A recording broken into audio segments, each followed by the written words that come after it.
இந்த கோழிக்கொண்டை என்பது ஃபிம்ப்ரியா என்று சொல்லுவார்கள். அது கருவகத்திற்கு மேலே இது மிதந்து கொண்டிருக்கும்.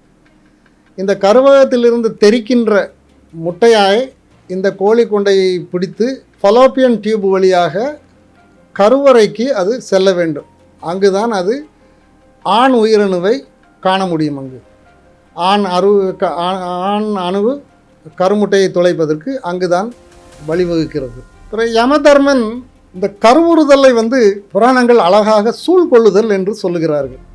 நமக்கு எல்லாரும் சூழ் ஆயுதம் என்று சொல்லுகிறோம். சூழ் ஆயுதம் என்றால் ஏதோ 3 முனை ஆயுதம், இரும்பு ஆயுதமாக நம்ம எல்லாரும் நினச்சிக்கிட்டு இருக்கோம். ஆனால் சூழ் கொள்ளுதல் அப்படின்னாலே அது கருவுறுதல் தான் பொருள். அது ஏன்னா அது சூழ் ஆயுதம்ங்கிறது அந்த இரும்பு ஆயுதம் கிடையாது. சூழ் கொள்ளுதல்னு இது ஒரு ஆயுதம். அது அந்த ஆயுதத்தின் வழியாகத்தான் குழந்தை பிறப்பே நடக்கிறது. இதில் முதலாக தோன்றுகின்ற மனிதன், அந்த சூழ்கொண்ட கருவில் முதலாக தோன்றுகின்ற மனிதன் யமதர்மன். 2 இரட்டையர்களாக பிறந்து இணைந்து உருவாவது தான் அந்த இருதயம் தான் யமதர்மன்.